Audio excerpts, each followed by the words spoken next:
Well. Take a guess what the video is going to be about. And do not look at the title, because it's a spoiler. And do not look at the thumbnail, that's a spoiler too. And do not look at the screen. Right now, right here, do not look at the screen, because that's also a spoiler. If you guessed that the video is going to be about the Y to delta transform, you are completely correct. Alright, Y to delta or delta to Y transform, okay? And it looks something like this, alright? So you have this triangle of resistors and you turn into something that's shaped like a Y, like resistors, right? Doesn't this look like a Y? Right, this is a Y, this looks like the delta. Well, technically delta is supposed to be a triangle, but delta is the Greek letter delta, Y is just the letter Y. Technically, I think it's spelled like W-Y-E, but I don't care because I like it like this more. Alright, and we're going to go through some practice problems in this video, but first let me show you the formulas for these transforms. So these right here are the formulas, and I need to mention this. When you're doing the circuit analysis, when you're doing this transform, make sure you label the nodes and make sure you label the resistors. That will help you a lot more when applying these formulas. But first, let me show you this, okay? If you want to transform a delta circuit, right here, this delta of resistors into a Y circuit, you follow these formulas, right? Because these formulas just simply give you R1, R2, and R3, right? We have the R1, R2, and R3 here. But you need RB, RC, RA, RC, RA, RB, blah, blah, blah. You also need T, which is defined here. Where do you get this RA, RB, RC from? You get it from the previous delta circuit, okay? So if you're transforming delta to Y, you need to save these, what I just removed. You need to save these resistor values right here so that you can plug them into this formula right here. All right. What if you want to turn Y to delta? Well, you just simply follow these formulas, right? It's RA is equal to S over R1, and RB is equal to blah, blah, blah, RC is equal to blah, blah, blah, blah, blah, right? And what's S? Well, S is just defined here, which is R1, R2, R1, R3, R2, R3, and you add them all together. Right? These are multiplied, by the way, if that's not clear enough. But basically, it's all the same S right here. You just divide S by R1, R2, and R3, and you get the RA, RB, and RC resistor values, which you can then just plug in those resistors and connect them between the proper nodes. Now, here's the thing. The reason why I said label nodes is because RA will always be between your node 1 and node 2. RC will always be between your node 1 and node 3, whatever you name it, okay? And RB will always be between your N2 and N3, especially if you labeled your resistor values like so. All right, so keep that in mind. I suggest you write this down because I literally won't have enough space on the screen to keep this here. So write this down, write down this formula. Let's move on to some practice problems. All right, so our job here is to find the equivalent resistance across the terminals A and B. Now, typically, you would use resistors in parallel and resistors in series to do this, right? In your earlier lectures or maybe in your previous circuit analysis class. But what do we have here? Well, we don't have any of that. We don't have any resistors in series or resistors in parallel. Well, we have some resistors in parallel, right? But we don't have anything that will close this all into one equivalent resistance. So what do? Well, first, let's simplify the circuit because we have a resistor in parallel here. Do you see this? This is in parallel, right? They are sharing the same node. Don't pull out the eraser. These are the two of the same nodes. So both of these resistors are in parallel. So let's go ahead and add them together. So we have a 4 parallel resistor with another 4 parallel resistor. What does that become? Hopefully you know how to do that by now, but this is the formula for that, which is just equal to 2. All right. So the new parallel resistor of these two combined is this one, and it has a resistance of 2 ohms. And of course, I didn't write the ohms on everything because the ohms just takes up space. And what else could this possibly be? It's next to the resistor. Is it a voltage or current? Hell no. All right, this is a resistance. This is the ohms value. Okay, now that we simplified the circuit a little more, we found the only parallel thing that we can possibly use. What can we do? Well, we have something that kind of resembles a Y here. Look at this. Does this match the format of a Y circuit? It does. All right, remember the Y circuit looks like this. But it doesn't matter if we bend the wires. We can just bend the wires. We can bend these wires downward, and you get something that looks like this. This right here is still a Y circuit, and as you can tell, it's just this circuit, but turned like 90-ish degrees. Okay, so this right here, the thing I just circled on this, is a Y circuit. So we can apply the Y to delta transform on this guy. Right here with these 3 resistors. But first, remember, label the nodes. Let's label the nodes accordingly. Let's label them like this, right, in no apparent order. Let's do N1, N2, and N3. All right. Now here's the thing. Once we've labeled the nodes, we need to be very, very careful with how we label the resistors. Remember, we had an R1, R2, and R3 value for the Y circuit. There's R1, R2, and R3, and we needed those R1, R2, and R3s. Those R1, R2, and R3s. That's a B. R3s for the transform. So here's the thing. R1 was connected to node 3. We need to be very careful about this, right? We can label the nodes however we want, but we need to make sure that we label the resistors properly.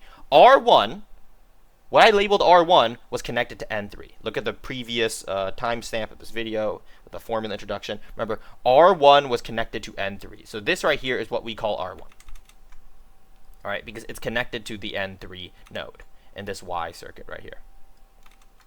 All right, well, it's connected to N2. N2 was connected to R3. So this right here is R3, the R3 resistor. And guess what the last one is? Yes, the number between 1 and 3 is R2, right? R2 is connected to node 1. So now that we have this, what do we do? Well, we just simply need to plug in the formulas, right? So we have R1, R2, and R3. Let's write down the values here and just plug everything into the formula. And I'll pause the video and then plug everything for you. So this is 2, 2, 2. So they're all 2 ohms. They're all 2 ohms.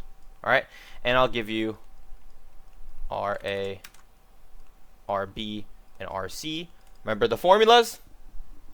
It was S over R1, S over R2, and S over R3, where S was equal to R1, R2 plus R2, R3. I'm going to get Dave's Hot Chicken for Mother's Day today, and R1 times R3. All right, so this right here is S. Plug everything into your calculator, right? And then find R, A, R, B, and RC. This is the hardest part. I mean, this is the easiest part so far.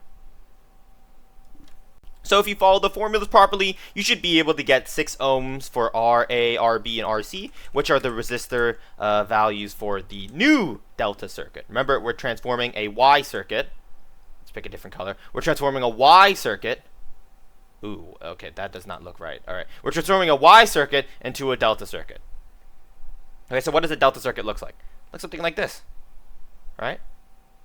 So in order to transform a Y circuit into a delta circuit, we need to remove the Y circuit first. So I just scratched this part off here, which is what this empty part is. Remember, we removed R1, which was right here, R3, which was right here, and R2, which is right here.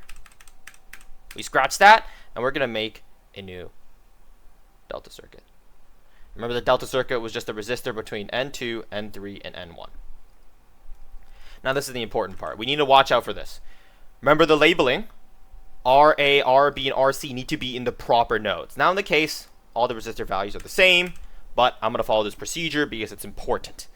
So, what is between N1 and N2? It's this resistor, right? And that was labeled RA. Okay, so we need to always write down the RA resistance value we calculated between the N1 and the N2 resistor. What about the N2 and N3? What resistor was between that? Well, the resistor between N2 and N3 is RB. What's the resistor between N3 and N1? It's RC, right? So now that we have the proper resistor, the proper resistor names in, we can plug in what we calculated using the formulas. Right? And as I said, they're all 6. So we write down 6 ohms for this resistor, 6 ohms for this, and 6 ohms for this. Alright, let's erase this previous circuit because we don't need it anymore. It's taking up space. It's taking up space. And bring this up. So, what's next? Well, now that we did the transform, we have to look for resistors in series and resistors in parallel. And coincidentally, we do have that. And as you look for those, I'm going to erase these. Okay. So we don't need the labels anymore. Now we just keep the circuit. So we do have resistors in parallel. We share the same node here and here with these two resistors, right? So we can turn these into parallel. We can use the resistors in parallel formula, and that combines them together to get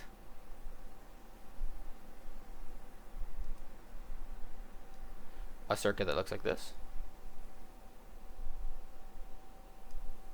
Right? So this was 6, and this is the new resistor that was these two connected. Right? 2 resistors in parallel that are both 6 ohms turns into 3. So now we have the circuit. All right. We connected these two parallel guys right here, and now we have the circuit. What's next? Well, what's next is to make the circuit look a little bit better, computer engineering, Jitty. Yes, I made it look a little better. I'm going to keep it consistent to where the resistors that are blue are the ones we're doing the transform on. So if they're white, we're not doing the transform on them. Hopefully you picked that up along the way. But right now, is there any resistors that are in parallel or in series? Because we want to find an equivalent resistance across these two terminals. Right? Well, there's this in series, so we should connect them, okay? If we have some way to simplify the circuit, always simplify it. Let's go ahead and connect those guys. And when they connect, I guess I'll choose this one. When they connect, we had 3 ohms and 6 ohms before. So when they're in series, it's 3 plus 6, right? So we get 9 ohms as the equivalent resistance here. And this right here is our new circuit. Okay, again, what's next? What is next? We can apply the transform again. So let's pick this one, right? This one's chill. This one chill the mundo. This one's amazing to pick, right? It's the only delta thing we see. So let's name the nodes. This is N1. Actually, let's name this N1. Let's name this N2 and N3. Doesn't matter. Just name the nodes and then name the resistors properly. So what's the resistor name between N1 and N2? Well, between N1 and N2 is I need to look at my formula sheet. RA. Yes, RA. This is resistor A. Between N1 and N3 is resistor C. And between N2 and N3 is resistor B. Now this is going to be the last practice problem of this video because it's actually getting a little long, but I'll have another video with more practice problems for this. Okay, so we have these named properly. Now what's next? Well, let's apply the formulas. So you already know, I'm going to pause the video, and you're going to see writing pop up on the screen out of nowhere. Matter of fact, at the beginning of this problem, I forgot to put down that this was 1 ohm for RB. Right? This resistor just had no resistance this entire problem. Okay, now it is. Now it's resistance as 1 ohm. And if you got that this was 1 ohm, then these should be the values you get. Right? 1/8, 3/4, and 3/4 for R1, R2, and R3. Now what's the important part now? Well, the important part is connecting everything. Let's remove the old resistors. It's always the first step when we're doing the transform. So you remove the old resistors, keep the nodes in the same spot, keep the nodes in the same spot. And then, since this is a Y transform, we know that resistor 1 comes out of N3. So this is R1. What comes out of N2? What comes out of N2 is R3. What comes to N1 is R2. So this is R3 and this is R2. Okay. And there's a center node right here. But that one's not important. Now, what do we do? Well, remember, this circuit actually looks something like this. Okay, I'm going to tell you. It actually looks something like this. You can make this look a little neater. Let's erase this. Remember, I'm not doing any extra things. I'm not doing any like more circuit analysis or anything. I'm not adding any parallel resistors or anything. I'm just making this look a little nicer. So this should be like this. And this is R1 node, N2 is still this entire node right here. This is R3 and R2. So as long as the node's at the same spot, imagine me just like stretching. I just pulled this little node downward, you know, to make these resistors flat. Okay, and I shifted this resistor along this node. Okay, it's still the same node. All I did was just drag it a little bit, this guy a little bit to the left to make this look a little better, like this. So now that we have this, the only steps left are resistors in parallel and resistors in series. Right? That's the whole point of the Y to delta transform. It's to allow you to be able to get to a point where you can do resistors in parallel and resistors in series. So these are in series right here, and I actually erased all the values before I wrote them down. So let's go back. So this is 1/8. R3 is 3/4, and this is R2, 3/4. Okay, and then now let's erase it. R2, R3, is that correct? It is. Now, since this is a video about Y to delta transforms, I'm just gonna assume that you already know how to do parallel and series stuff. But I can just very quickly and briefly explain the procedure for this. And this right here is the answer. So if this is the answer you got, you are correct. Okay. You are correctamundo. So first off, put these together in series. Once you put these two resistors in series, it's going to be in parallel with this resistor.